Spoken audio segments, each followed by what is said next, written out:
इस भक्ति के पश्चात में भाई विपिन जी शास्त्री नागपुर वालों के व्याख्यान का लाभ लेने का। विपिन जी शास्त्री का परिचय आप सबको अच्छी तरह है ही। सतपथ फाउंडेशन नागपुर के माध्यम से वे जन शासन की प्रभावना में लगे हुए हैं। देश क्या प्रदेश क्या हर जगह जाकर के सरल शैली में समय सार आदि ग्रंथों के हार्द को समझाने का सुंदर यत्न करते हैं। विपिन जी शास्त्री का व्याख्यान यहाँ होगा, उसके पश्चात 2-3 सूचना यहाँ होंगी और उसके पश्चात अनिल जी शास्त्री भिंड वालों का व्याख्यान यहाँ से होगा। दोनों व्याख्यान के पश्चात यहाँ पर प्रारंभ होगी माता देवी की चर्चा, उसका भी हम यहाँ पर बराबर लाभ प्राप्त करेंगे। क्या रहता है, टाइम माने टाइम पूरा अपना तो गुरुदेव वाला काम है। बिल्कुल 7 बजे माने भक्ति समाप्त। वो आप लेट आएंगे तो भक्ति का आनंद कम मिलेगा आपको। माने कोई जो छपा है उसमें उसी के अनुरूप होगा। अब जहाँ हमारा बस ना चले वो बात अलग है, लेकिन जहाँ 1 मिनट भी इधर से उधर कार्यक्रम करना हमारे मुमुक्षु समाज और गुरुदेव की परंपरा का कोई पूरा बात का सारा कार्यक्रम लगा हुआ रहता है। इसलिए 1 मिनट का मतलब होता है 10 मिनट लेट होना कार्यक्रम, और फिर पूरा कार्यक्रम बाद का रस फीका पड़ जाता है। इसलिए समय के अनुसार कार्यक्रम चलेगा और दोनों प्रवचनों के बाद कल के कार्यक्रम की घोषणा करेंगे।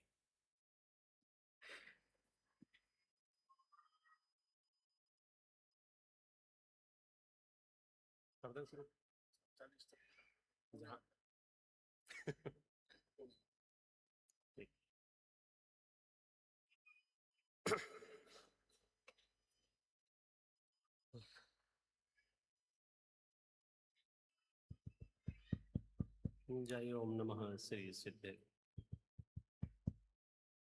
नमो अरिहंताणं नमो सेन्धाणं नमो आयरीयाणं नमो उवज्झायाणं नमो लोये सवसाहूणम्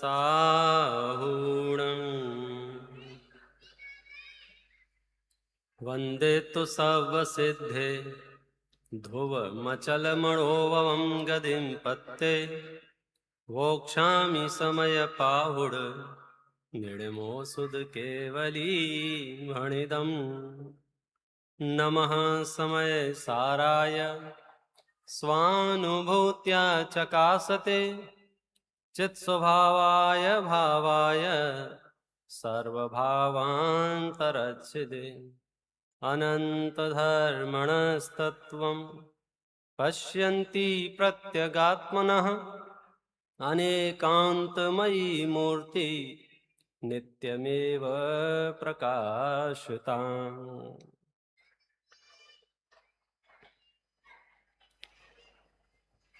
पंचकल्याणक प्रतिष्ठा महोत्सव का मंगल अवसर है। जिन तीर्थंकरों के हम ये कल्याणक मना रहे हैं, उन तीर्थंकरों ने अपना कल्याण कैसे किया, ये यदि जानना हो तो हमें संतों का समागम करना चाहिए। और हम इतना सौभाग्य लेके जन्मे हैं कि वर्तमान में हम कहीं भी हों, किसी भी देश में हों, किसी भी राज्य में हो, किसी भी नगर में हो, किसी भी शहर में हो, बड़े से बड़े आचार्य का भी सत्समागम सुलभ हो गया है।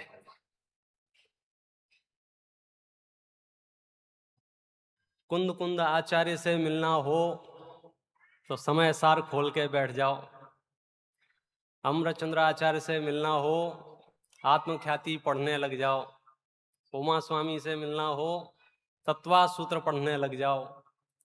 नेमिचंद्र आचार्य से मिलना हो द्रव्य संग्रह पढ़ने लग जाओ।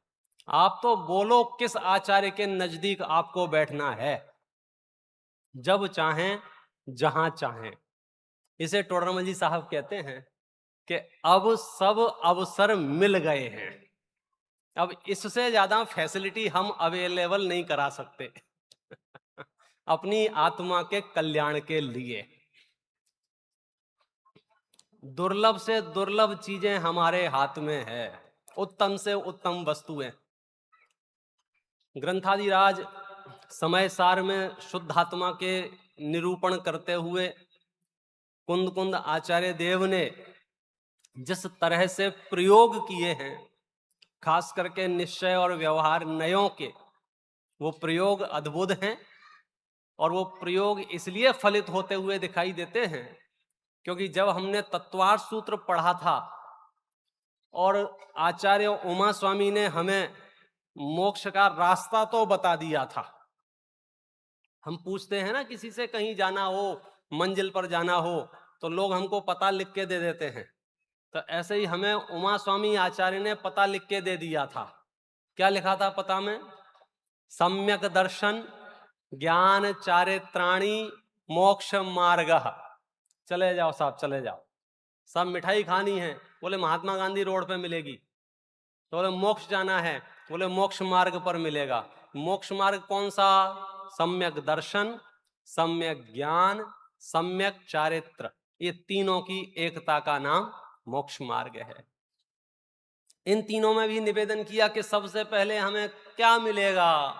बोले सम्यक दर्शन मिलेगा। प्रश्न पूछा, प्रभु कैसे मिलेगा? तत्वार्थ श्रद्धानम सम्यक दर्शनम, कि आप तत्वार्थों का श्रद्धान करेंगे तो आपको सम्यक दर्शन मिल जाएगा। बराबर है।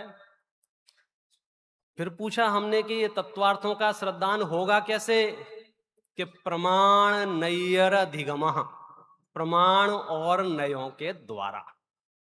इसलिए मैंने उस ग्रंथ को याद किया, जब आचार्य भगवान कुंद कुंद देव शुद्धात्मा का परिचय कराएंगे और शिष्य को समझ में नहीं आएगा तो वे कहेंगे तुम्हें नए विभाग को जानना चाहिए, तुम नए विभाग से अनभिज्ञ हो, इसलिए तुम्हारी समझ में नहीं आ रहा है। क्योंकि कुंद कुंद आचार्य के वचन जिस प्रयोजन से लिखे गए हैं, यदि हमें वो प्रयोजन ख्याल में नहीं रहा तो वे वचन ही समझ में नहीं आएंगे। और एक सामान्य मनोविज्ञान है, जब कोई चीज हमारी समझ में नहीं आती है ना, तो हम उससे दूरियां बनाने लगते हैं। न केवल हम, फिर हम चाहते हैं पूरा गांव उससे दूरी बनाए, क्योंकि हम नहीं चाहते हैं कि जो हमें समझ में नहीं आया तुम्हें कैसे आ सकता है। तो जिन जिन को समय सार समझ में नहीं आया वे दूसरों को भी समझने में बाधक पैदा होंगे, लेकिन जिसको समझ में आ गया उसको फिर अन्य कुछ समझाने की जरूरत पड़ेगी नहीं। अद्भुत ग्रंथ है। कहां तक कितनी महिमा कहें ग्रंथादिराज समय सार की। एक लंबी परंपरा है। तीर्थंकर परमात्मा आदिनाथ भगवान से लेकर के तीर्थंकर महावीर तक इस समय सार के सार रूप दिव्य ध्वनि खिरती रही है। गुरुदेव श्री तो समय सार के संबंध में बोलते हैं, लाखों शास्त्रों में शास्त्र है, आगम में आगम, लाखों शास्त्रों का सार, काम धेनु, कितने कितने विशेषण दिए। और ये ख्याल में आता है ना कि वे जीवन पर्यंत इसका अभ्यास करते रहे, इससे रस पता चलता है कि कितना तीव्र रस रहा होगा। बोलो साहब, कितनी बार व्याख्यान किए समय सार पर गुरुदेव श्री ने? 19 बार। अगर वे रहते तो 20वीं बार होते कि नहीं होते, और 21वीं बार होते कि नहीं होते। क्यों? क्योंकि पहली बार हुए थे, दूसरी बार हुए थे, तीसरी बार हुए थे, 17-18 बार हुए थे, 19वीं बार हो रहे थे। इसका मतलब ये क्रम रुक नहीं रहा था। ये ऐसा अद्भुत ग्रंथ है जिसके संबंध में मैं क्या कहूं। मुमुक्षु समाज के तो प्राण है ये, मुमुक्षु समाज की पहचान है ये। गुरुदेव श्री का पर्यायवाची नाम है समय सार। समय सार, समय सार। आप समय सार खोल के बैठे होगे, वो तुरंत बोल पड़ेंगे। समझ जाएंगे कि भाई साहब इनके तार कहां से जुड़े हुए हैं। कहने का मतलब ये है कि जो ऊर्जा है, ये जो उत्साह है, इसके पीछे कुछ आधार है। जब मैं पुण्य पाप अधिकार अभी अभी पढ़ रहा था और पुण्य पाप अधिकार की पहली ही गाथा पढ़ी तो थोड़ा सा अटपटा फील हुआ। क्या अटपटा फील हुआ? तो पहली गाथा में लिखते हैं कि पूरी दुनिया पाप को कुशील कहती है और पुण्य को सुशील कहती है। आचार्य देव कहते हैं कहतम होदि सुशीलम, ये सुशील कैसे हो सकता है? कौन? ये पुण्य सुशील कैसे हो सकता है?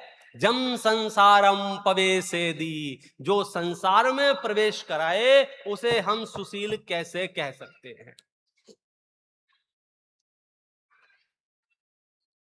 जब ऐसे ऐसे प्रकरण हमारे सामने आते हैं तो हमें रेफरेंस के लिए दूसरे ग्रंथ भी देखते हैं कि साहब इसमें रत्नाकर में क्या लिखा है, पंडित बनारसी दास जी ने क्या कहा है, आत्मख्याति में क्या लिखा है। तो जब चारों तरफ घूम के देखे तो शिष्य की भावनाओं को और स्पष्ट रीति से लिखा। बनारसी दास जी ने तो कितने छंद लिखे, शिष्य की तरफ से भी छंद लिखे और गुरु की तरफ से भी छंद लिखे।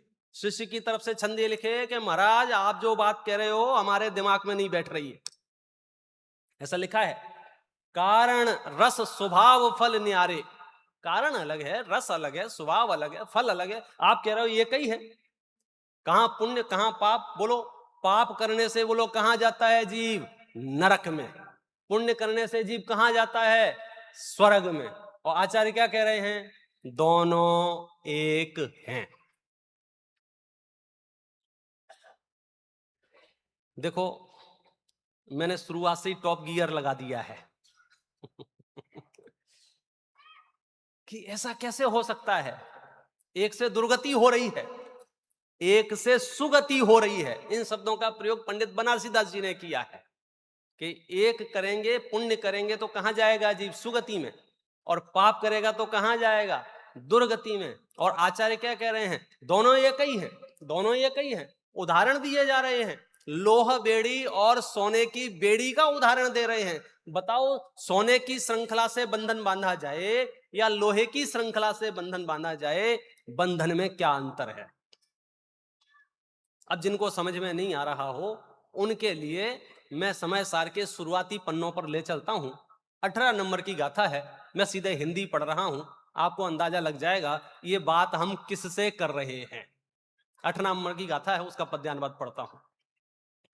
यदि मोक्ष की है कामना तो जीवन नृप को जानिए, अति प्रीति से अनुचरण करिए, प्रीति से पहचानिए। किसकी बात चल रही है? यदि मोक्ष की है कामना, किसकी बात चल रही है? यदि आपने पहली ही शर्त हमारी नहीं सुनी तो आपको ये पंच कल्याणक में दिव्य ध्वनि जब खिरेगी और शुद्धात्मा का जब उपदेश होगा आपको समझ में नहीं आएगा, क्योंकि आपके दिमाग में टेंशन बैठी हुई है कि चांदी 3.5 लाख रुपए किलो हो गई, ले नहीं पाए, और सोना हो गया 1,70,000। बोलो, लोग कहते हैं पंडित जी तुम बाहर बाहर घूमते रहते हो। हमने जितना घूमे उतना बढ़ रहा है, बैठ के क्या करेंगे? बोलो, पैसा कमाने से आता है, ये बात ही सिरे से खारिज है। कौन समझे और किसको समझाएं? पहले से पहले तय कर, यदि मोक्ष की है कामना। बस अगर आपको थोड़ा भी कुछ और प्रयोजन हुआ तीर्थंकरों से, देव से, शास्त्र से, गुरु से, तो फिर आपका मन लगने वाला नहीं। अरे हमने तो जब भक्तियां की, स्तुतियां पढ़ी, शास्त्र पढ़े, स्तोत्र पढ़े, तो नीचे अंतिम जो 2 लाइनें आती हैं ना, उसमें डिस्क्लेमर दिया। डिस्क्लेमर समझते हो? कोई वीडियो शुरू होते हैं, पिक्चर शुरू होती है तो डिस्क्लेमर आता है, वहां लिखा रहता है कि इसमें दिखाए गए सभी पात्र काल्पनिक हैं, किसी भी प्रकार का टेंशन तुम मत लेना, हमें मत देना, कोई कोर्ट कचहरी नहीं होगी, इसमें सब गप्पा पुराण है, ऐसा डिस्क्लेमर देते हैं। डिस्क्लेमर माने हम जो कहने जा रहे हैं हमारी बात समझो। तो जब हमने स्तुतियां की, पाठ पढ़े, तो हमने डिस्क्लेमर दिया।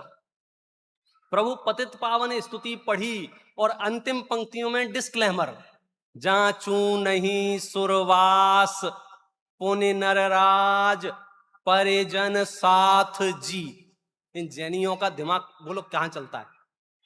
जिसके लिए लाइनें लग रही हैं, जिसके लिए नंगे पैर जा रहे हैं, जिसके लिए मालाएं जपी जा रही हैं, जिसके लिए भूखा रहा जा रहा है, जिसके लिए XYZ किया जा रहा है, हम अपने डिस्क्लेमर में बोल देते हैं भगवान गलत मत समझना हमें। हमने जो इतनी देर से आपके गुणगान किए हैं, आप ये मत समझना कि हमें स्वर्ग चाहिए। जांचू नहीं सुरवास पुण्य नर राज परिजन साथ जी। रिजेक्ट। समझ में आया? अगर ये छोटी छोटी पंक्तियां भी समझ में आए तो समय सार का पुण्य पाप अधिकार सरल हो जाएगा। हम पढ़ते तो हैं, हम बोलते तो हैं, उसके भाव भाषण में जाए तो हमको पता चलेगा। हमने तो जब जब हमने अपने जुलूस निकाले हैं, यात्राएं निकाली हैं, शोभा यात्रा निकाली है, रथ यात्रा निकाली है, तो जोर जोर से हमने गीत गाए हैं। क्या गीत गाए हैं? एक जैनियों का सरकारी भजन है, तुमसे लागी लगन। बोलो। डामर की रोड पे नंगे पैर खड़े होके हमने पूरे गांव को सुनाया है। मालूम है हम कौन हैं? जग के दुख की तो परवाह नहीं है, स्वर्ग सुख की भी चाह नहीं है। लोग आगे पूछते महाराज तुम क्या हो? ऐसी कौन सी सुरक्षा तुम्हें मिल गई है? ऐसा कौन सा खजाना तुम्हें मिल गया है? ऐसी कौन सी निधि तुम्हारे पास है जिसके आश्रय से ये कह रहे हो जग के दुख की तो परवाह नहीं है? शांतिनाथ भगवान के पंच कल्याणक प्रतिष्ठा महोत्सव में पधारे हुए सभी से पहला प्रश्न, कहीं आपके जगत के दुखों की टेंशन तो नहीं होती है? कहीं आप डिप्रेशन की गोलियां तो नहीं खा रहे हो? कहीं आपको एंजाइटी तो नहीं है? कहीं आप टेंशन का है क्या? हो तो चेक कर लेना, हम कारण बताएंगे। आप पूछ सकते हो क्यों भैया तुम्हें जगत के दुखों की परवाह नहीं, क्यों नहीं है? तुम्हें ऐसा भय क्यों नहीं लगता है कल दुकान चली कि नहीं चली? तुम्हें ऐसा भय क्यों नहीं लगता है कहीं कोई ऐसे रोग ना हो जाए जिसके खर्चे ही अपने पास में ना हो, कहीं एक्सीडेंट ना हो जाए, कहीं जमीन ना फट जाए, कहीं बाढ़ ना आ जाए, कहीं बेइज्जती ना हो जाए? कि ऐसे ऐसे ऐसे इस तरह की कल्पनाएं क्यों नहीं करते हो? बोले हम जैनी हैं, हम तीर्थंकरों के अनुयायी हैं, वितरागी देव शास्त्र गुरु हमारे माथे पे विराजते हैं, हमें जगत के दुखों की तो परवाह ही नहीं है। परवाह नहीं का मतलब आप समझ गए? परवाह नहीं है। और कैसे समझाऊं परवाह नहीं है? जो लोग घर से पुरानी चप्पलें पहन के आए हैं, नई वालों की बात नहीं कर रहा हूं, हाँ ठीक है, नई वालों का तो दिन गुजर जाए, पुरानी पहन के आए हैं और ये सोच के आए हैं कोई ले जाए तो ले जाए, ऐसे व्यक्ति को क्षण भर के लिए भी ये त्रास, ये तकलीफ, ये बेचैनी, ये घबराहट, ये एंजाइटी होती है कहीं चली नहीं जाए, कहीं चली नहीं जाए, कहीं चली नहीं जाए, इसको बोलते हैं हमें उसकी परवाह ही नहीं है। बाजू वाला का ढंग से उतारो ना, अरे हमें परवाह नहीं है, जाए तो जाए। हो जग के दुख की तो परवाह नहीं है। क्यों नहीं है? प्रश्न सा, क्यों नहीं है? जगत के दुखों की परवाह क्यों नहीं है? आपको चिंता क्यों नहीं होती है? शादी होगी कि नहीं होगी, बच्चे होंगे कि नहीं होंगे, पैसा आएगा कि नहीं आएगा, स्वस्थ रहेंगे कि आपको टेंशन क्यों नहीं होता है? बोले हमको नहीं होता है। बोले क्यों नहीं होता है? क्योंकि हमसे आचार्य कान में कह के जाते हैं जम जस जम्मी देसे जैन विहाण जम्मी कालम्मी, तू क्यों टेंशन ले रहा है? अमरचंद्र आचार्य देव हमसे कह के जाते हैं सर्वम सदैव नियतम भवती स्वकीय कर्मोदयात। इस धरती पर अनंत जीव राशि है, एक एक जीव अपने अपने स्वयं के कर्म के उदय से परिस्थितियों को प्राप्त है, किसी दूसरे का उसमें हस्तक्षेप ही नहीं है। मैं तो बहुत स्पष्ट कहता हूं जैन दर्शन में कंप्लेंट विभाग नहीं है, कंप्लेंट विभाग ही नहीं है जैन दर्शन में। बोले क्यों नहीं है? क्योंकि कहीं कुछ गड़बड़ी नहीं दिख रही हमको।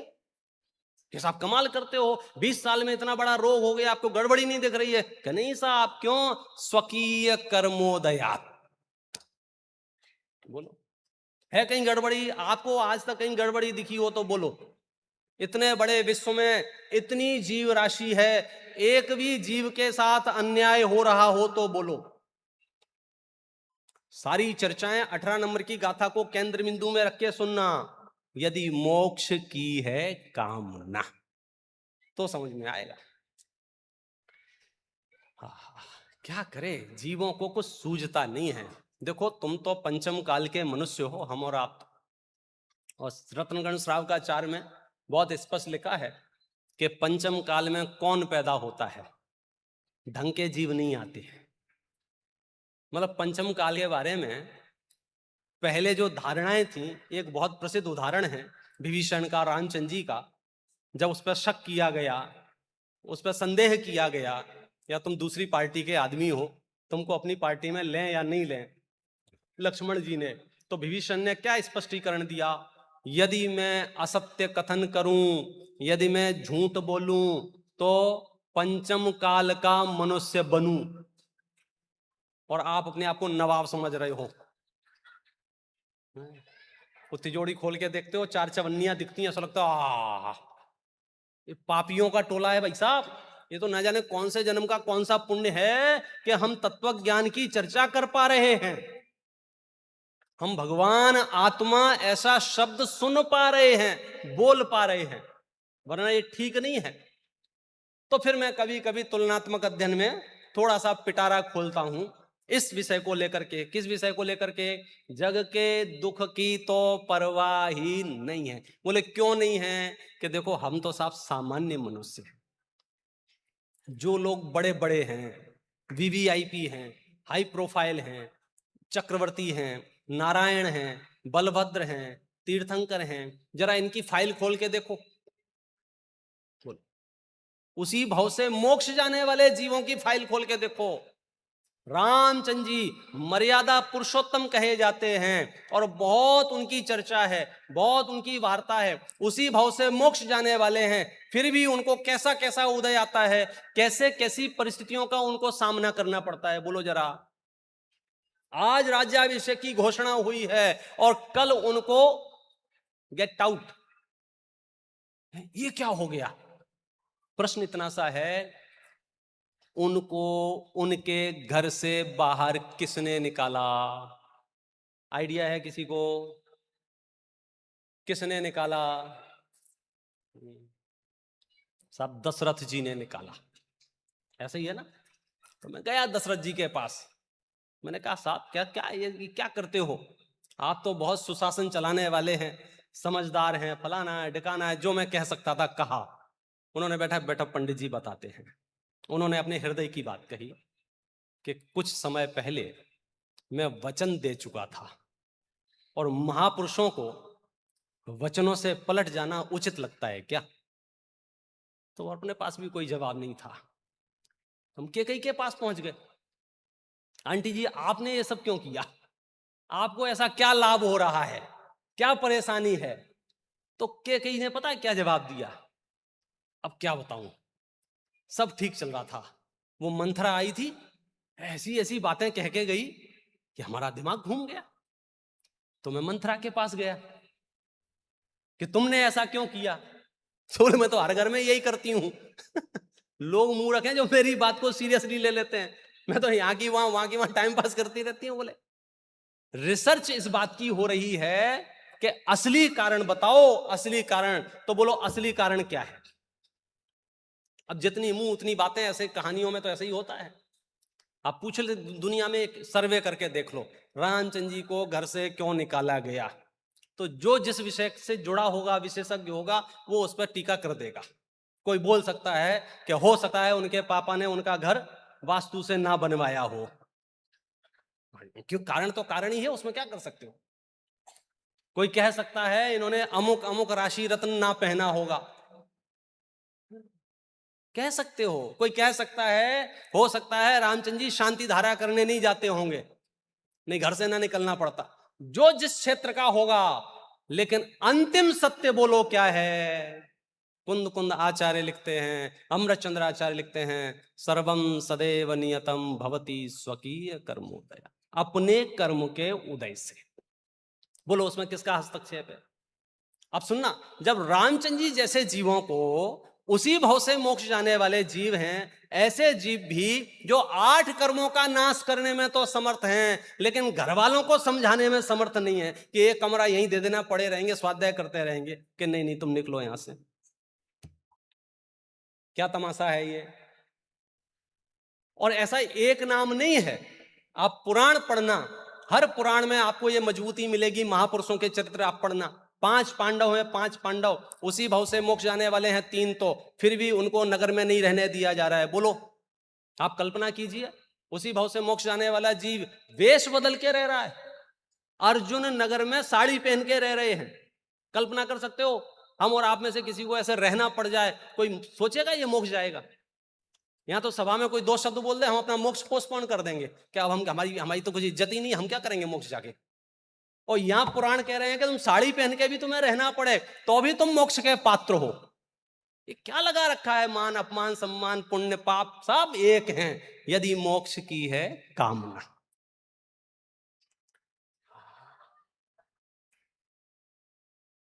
किसी की चलती नहीं है जहां चलाना चाह रहे हैं, और सबकी चले यहां चलाना चाहे तो समय सार हमको समेट के भगवान आत्मा के स्वरूप को प्रस्तुत करता है, साथ में वो सब बातें भी बताता है जिनसे हम तनाव रहित जीवन जी सकते हैं, जिससे हम मोक्ष मार्ग की साधना कर सकते हैं। आप कॉन्सेप्ट तो समझो एक बार। आधे से ज्यादा लोग अपनी परिस्थितियों का रोना रोते रहते हैं, आधे से ज्यादा।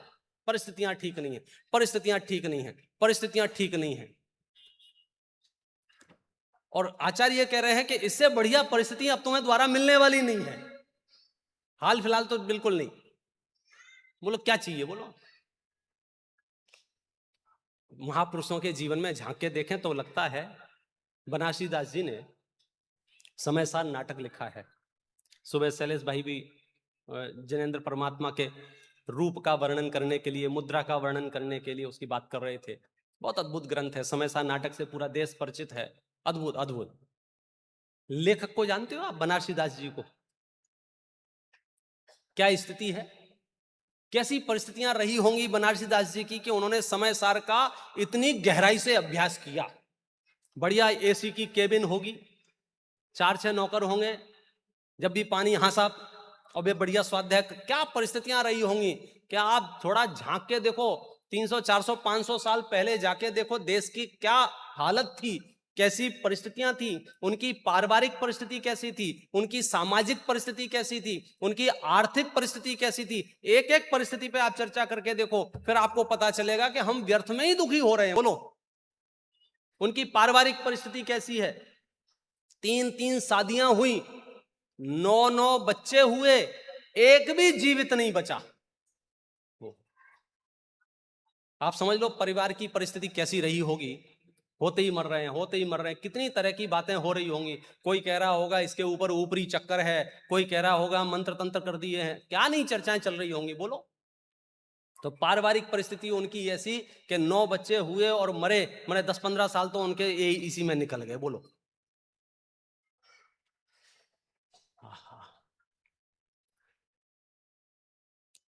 पढ़ाई लिखाई के मामले में उनको पढ़ने का शौक था। उनको 2 ही शौक थे, लिखा है उन्होंने, के पढ़ना के आशिकी। आशिकी मतलब समझते हो? फालतू काम था, कि 2 ही काम थे। योगानुयोग की बात है कि वो दौर वो था कि हमको पढ़ना भी अच्छा नहीं माना जाता था। उनके पूरे परिवार वाले मिलकर समझा रहे थे कि मत पढ़ो, पढ़ के क्या करोगे। कह रहे हैं, वो खुद कह रहे हैं कि ये पढ़ना लिखना अपना काम नहीं है। बहुत पढ़ें 52 और भाट, बणिक पुत्र तो बैठे हाट।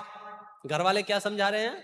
बेटा क्या करोगे पढ़ के, ये कौन पढ़ाई करता है? बहुत पढ़ें 52 और भाट, के बहुत तो ब्राह्मण लोग पढ़ते हैं, पढ़ना पढ़ाना उनकी जीविका है, वो पढ़ें। या फिर भाट लोग पढ़ते हैं। भाट लोग माने ये नाटक नौटंकी करने वाले अलग अलग क्षेत्रों में, अलग अलग देशों में जाते हैं, अलग अलग राज्यों में, अलग अलग भाषाओं में अलग अलग तरह से अभिनय करते हैं, तो इनको पढ़ाई लिखाई की जरूरत है। बणिक पुत्र तो बैठे हाट, बनिया का बेटा तो बाजार में बैठा है। बहुत पढ़े सो मांगे भीख, लिखा है कि तुम ज्यादा पढ़ोगे तो क्या होगा, भिक्षा मांगनी पड़ेगी। मानव पूत बड़िन की सीख, आप सोचो उनकी कैसी बढ़िया परिस्थितियां थीं कि बड़े लोग ऐसी शिक्षा देते थे, पढ़ो मत। पारिवारिक परिस्थिति बता दी आपको। आर्थिक परिस्थिति उनकी कैसी थी कि एक इतना उतार चढ़ाव कि कभी वो रत्नों का व्यापार कर रहे हैं तो कभी भोजन करने तक के पैसे उनके पास नहीं हैं। मैं तो कहता हूं अपने जीवन को मजबूत बनाने के लिए हमें जिन महापुरुषों की आत्मकथाएं उपलब्ध हैं उन्हें जरूर जरूर पढ़ना चाहिए। हमको पता चले कि इनको ये कैसे कैसे काम किया है। अर्ध कथानक हिंदी साहित्य की पहली आत्मकथा है। ये भारत देश को ये गौरव प्राप्त है, यूनिवर्सिटी में नोंद है ये बात कि बनारसी दास जी की आत्मकथा हिंदी साहित्य की पहली आत्मकथा है।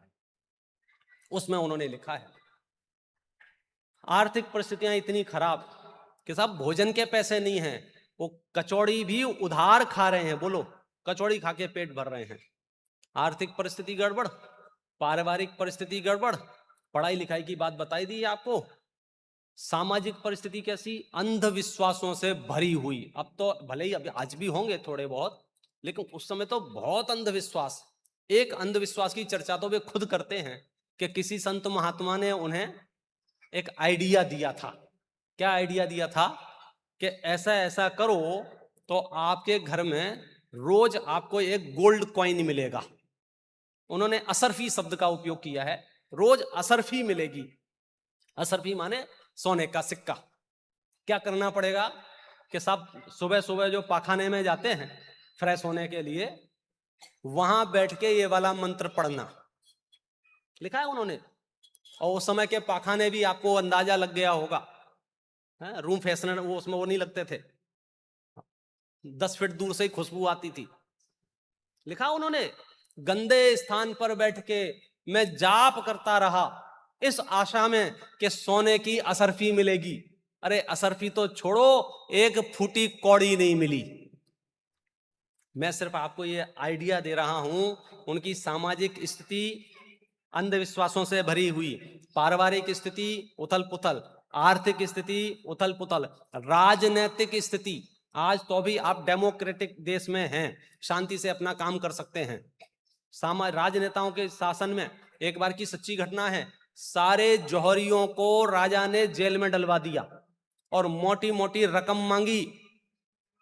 होवे तो दें, आधे से ज्यादा नगर छोड़ के चले गए। तुम्हें नगर नहीं छोड़ना पड़ रहा है। राजनीतिक परिस्थितियां खराब, आर्थिक परिस्थितियां खराब, सामाजिक परिस्थितियां खराब, पारिवारिक परिस्थितियां खराब, और फिर भी यदि पौरुष जागृत हो तो समय सार में डुबकी लगा रहे हैं। न केवल अकेले डुबकी लगा रहे हैं, समय सार नाटक लिख दिया है तो पूरा देश उसमें डुबकी लगा रहा है। आप बोलो, हम कल्पना नहीं कर सकते। वर्णी जी की आत्मकथा पढ़ो तो आपको पता चलेगा। जन्म से जैन नहीं थे वर्णी जी, जन्म से जैन नहीं थे।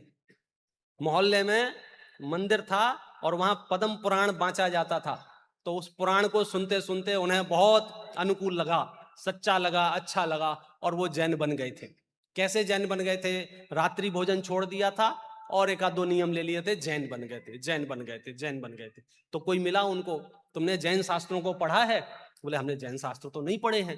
तब उन्हें पता चला कि अकेले इससे कुछ नहीं होगा, पढ़ना पड़ेगा। दुख की बात यह है, पूरे देश में उन्होंने खूब खोजा, कोई जैन दर्शन पढ़ाने वाला मिल जाए, कोई जैन दर्शन पढ़ाने वाला मिल जाए, नहीं मिला। बनारस वहां गए थे किसी ब्राह्मण पंडित के पास, क्योंकि पता था कि ये लोग संस्कृत के ज्ञाता हैं, अपने जैन शास्त्र भी संस्कृत में लिखे हुए हैं। आत्मकथा में ये बात लिखी हुई है उन्होंने कि उनको 1 रुपए की दक्षिणा देकर निवेदन किया कि मुझे संस्कृत पढ़ा दीजिए, मुझे पुराण जैन ग्रंथ पढ़ने हैं। तो उन्होंने पहले तो हाँ बोल दिया, ठीक है हम तुम्हें पढ़ा देंगे। फिर उनसे पूछा कौन जात के हो, कौन जात के हो मतलब अपनी जाति बताओ। तो उन्होंने कहा साहब जैन हूं। उठा के सिक्का फेंक दिया, नास्तिकों को नहीं पढ़ाता मैं। उन्होंने कहा कि आस्तिक नास्तिक जो भी हूं मुझे नहीं पता, परम ब्रह्म की संतान हूं मैं। बोले भगो यहां से बातें मत बनाओ, सब पता है तुम क्या बोल रहे हो। मतलब इतनी विषम परिस्थितियां कि एक व्यक्ति जैन ग्रंथों को पढ़ना चाह रहा है, पूरे देश में घूम रहा है, पढ़ाने वाला नहीं मिल रहा है। बोलो ये तो कोई योग अच्छा रहा होगा। फिर उनकी वो कहानी तो आपने सुनी होगी कि उन्होंने सबको 1 रुपए में, उस समय कितने 64 पोस्ट कार्ड आते थे, पूरे देश में पोस्ट कार्ड लिखे सेठों को कि हमको धन की आवश्यकता है, और बनारस में पहला शास्त्रीय विद्यालय खोला। इतना आनंद नहीं आएगा, जब मैं अब ये बात बताऊंगा तब आपको मजा आएगा। पहला शास्त्रीय विद्यालय तो खोला ही, वे उस विद्यालय के पहले विद्यार्थी बने। आप सोचो पढ़ने की कितनी इच्छा कि विद्यालय खोल लिया, किसके लिए? बोले हमें पढ़ाओ। लिखा है उसमें श्वेतांबरों का एक शास्त्रीय विद्यालय पहले से चलता था। दिगंबर परंपरा का वर्तमान का सबसे पहला विद्यालय बनारस का था, जहां से शास्त्री की परंपरा चल रही है। डॉक्टर साहब भी उसी परंपरा से निकले हुए शास्त्री थे। ये तो गुरुदेव की सुगंधी पाकर समझो जीवन अध्यात्ममय हो गया, ऐसा है। श्रुत तो उपलब्ध था ना परंपरा से। तो मैं तो सिर्फ इतनी बात बताना चाह रहा हूं कि जो लोग परिस्थितियों का हवाला देते हैं, कम से कम अंधेरे में ना रखो अपने आप को। आपकी परिस्थितियां बहुत बहुत बहुत बेहतर हैं। खास करके इस पंडाल में जो लोग बैठे हैं, उनकी परिस्थितियां इससे अच्छी और क्या हो सकती हैं। आप घर से बाहर निकल आए, यही बड़ी परिस्थिति है भाई साहब। मोह मंद हुआ होगा तो घर से बाहर निकल पाए होंगे। जिनका मोह तीव्र है वे तो बेचारे निकल ही नहीं पाए, या जिनके शरीर की अस्वस्थता है वे तो बेचारे निकल ही नहीं पाए। तो मैं ये सब बातें इसलिए कह रहा हूं क्योंकि अब अवसर मिल गया है, तो मुझे श्रुत का अवगाहन करना चाहिए, मुझे ग्रंथों का अभ्यास करना चाहिए, मुझे ग्रंथों का आद्योपांत अभ्यास करना चाहिए। एक एक गाथा, एक एक पंक्ति आचार्यों ने मेरे लिए लिखी है, मेरे कल्याण के लिए लिखी है। आगम से, युक्ति से जब हम उसका अवलंबन लेते हैं तो अंदर में वेदना, अंदर में अनुभव भी वैसा ही होता है। और जब अनुभव वैसा होता है तो उसका जो आनंद है, उसकी जो दशा है, वह शब्दों में व्यक्त नहीं की जा सकती है। लिखा है बनारसी दास जी ने थोड़ा थोड़ा, वस्तु विचारत ध्यावते मन पावे विश्राम, रस स्वादत सुख उपजे अनुभव या को ना।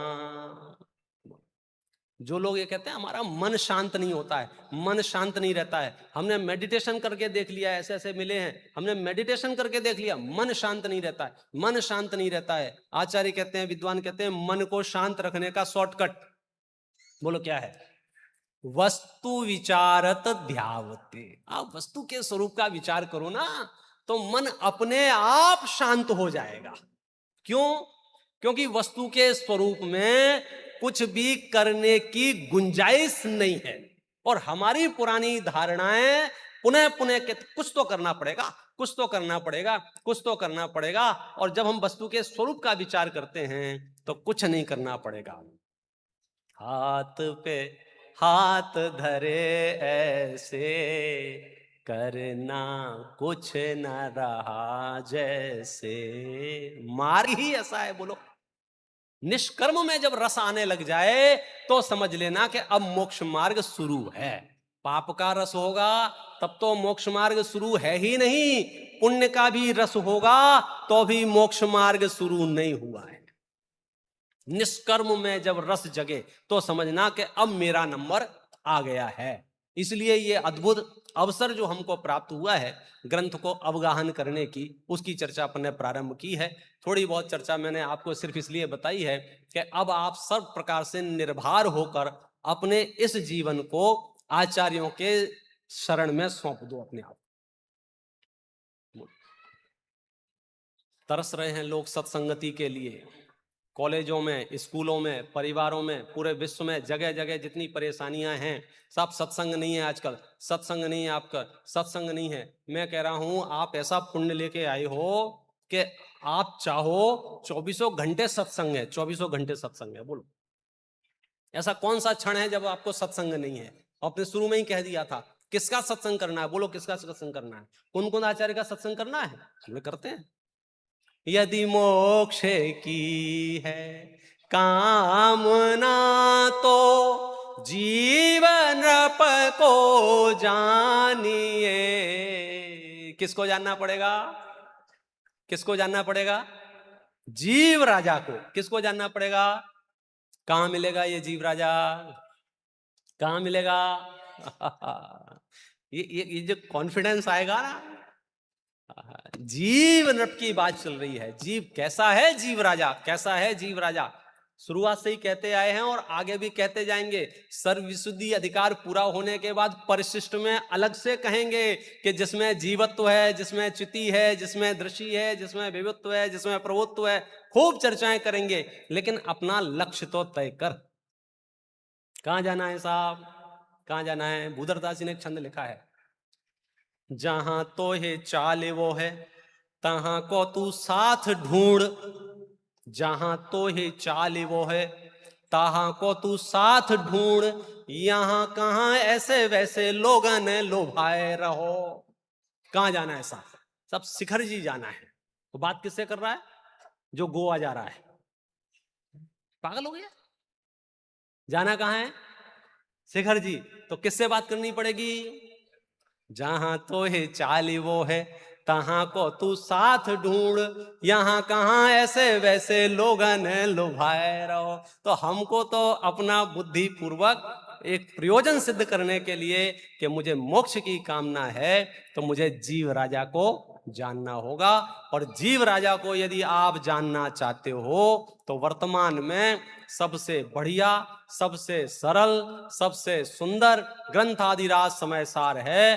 अपने जीवन को इसमें समर्पित कर दो, आपको समझ में आ जाएगा। जब जब भी मैं ये बात कहता हूं कि ग्रंथादिराज समय सार बड़ा सरल है, बड़ा इजी है, तो लोगों को अटपटा लगता है। बाद में कंप्लेंट भी करते हैं कि साहब आप तो बोलते रहते हो सरल है, सरल है, सरल है, सरल है, लेकिन हम तो सुन रखा है बहुत बड़ा है, बहुत बड़ा है। देखो मैं तो एक बात में कहता हूं, समापन करने की ओर आगे बढ़ते हैं अपन। इतनी बात है, सरल है कि कठिन है ये कैसे तय होगा? एक बार आप प्रतिज्ञाबद्ध होकर पूरा पढ़ जाएं और पढ़ने के बाद मुझे फोन लगा के बोलना कि कठिन है। हो ही नहीं सकता, हो ही नहीं सकता। मैंने 10 साल के बालक से भी पूछते हैं, बोलो पानी में तैरना सरल है कि कठिन है? तो लोग क्या कहेंगे पता है? सब जिसको तैरना आता है उसके लिए सरल है। मैं आपसे पूछता हूं जिसको तैरना नहीं आता है उसके लिए भी बोलो सरल है कि नहीं है? उसने कठिन मान रखा है, उसने कठिन मान रखा है, लेकिन कठिन है नहीं। मेरी बात आचार्य देव मुझसे सीधे कर रहे हैं। इतने सरल ग्रंथ हैं, इतने सुबोध ग्रंथ हैं, अद्भुत अद्भुत इसमें चर्चाएं हैं। मैं कौन हूं? इस प्रश्न का उत्तर यदि मुझे कहीं मिल सकता है तो ग्रंथादिराज समय सार में मिल सकता है। हम और आप सब इस स्वरूप को समझें और अपने आत्म कल्याण की ओर आगे बढ़ें। इस मंगल भावना से अभी की बात विराम करता हूं। सतपथ जो एक आंधी की तरह पूरे देश में प्रश्नोत्तर के माध्यम से मोक्षना प्रकाशक हो, रत्नकण सावकाचार हो या समय सार हो, उसके माध्यम से पूरे मुक्त समाज में जो एक आंदोलन चला है उसके आधार स्तंभ भाई श्री विपिन जी नागपुर,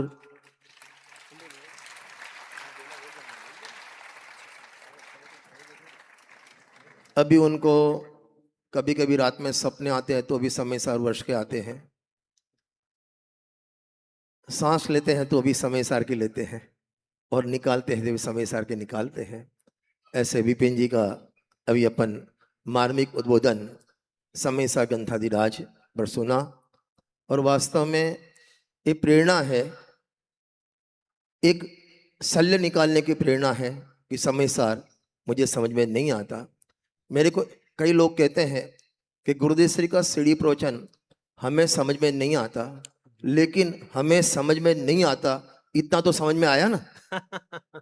मुझे समझ में नहीं आता इतना तो समझ में आया, तो मतलब इतने तो समझदार हो आप, तो आज नहीं तो कल समझ भी आ जाएगा। और समय सार आज गुरुदेव श्री ने, समय सार आज गुरुदेव श्री ने हर मुमुक्षु के कंठ का हार बनाया है। इसलिए यदि मुमुक्षु बोले कि समय सार समझ में नहीं आता, तो वास्तव में वो मुमुक्षुपना नहीं है। तो अपन भी आज संकल्प करें प्रतिष्ठा में कि घर जाकर समय सार का एक वाचन अपन शुरू करें। भले कुछ भी समझ में नहीं आया, लेकिन समय सार तो समझ में आएगा, शब्द तो समझ में आएगा, नमः समय सार समझ आएगा, वंदितु सब सिद्धे ये समझ में आएगा। और इतना भी समझ में आ गया तो मारुस मातुस इतना समझ में आ जाए, मोक्ष हो तो सकता है। तो समय सार शब्द समझ में आ गया तो आपका मोक्ष नक्की हो जाएगा। ऐसी प्रेरणा अपन ने विपिन जी के माध्यम से सुनी। अब आगे के रजनी भाई अनुसंधान में एक हाँ। एक लाइन में बोल देता हूँ। सिर्फ सूचना मात्र ही है। कुछ लोग सतपथ की स्टॉल पर प्रश्न मंच बुकलेट लेने जा रहे हैं, तो निवेदन है जिन्होंने रजिस्ट्रेशन करा लिया है वे वहां ना जाएं, उनकी डिस्पैच डायरेक्ट हो गई है। जिन्होंने रजिस्ट्रेशन नहीं कराया है वे वहां जाएं और ले लें। भाई ओके, अगली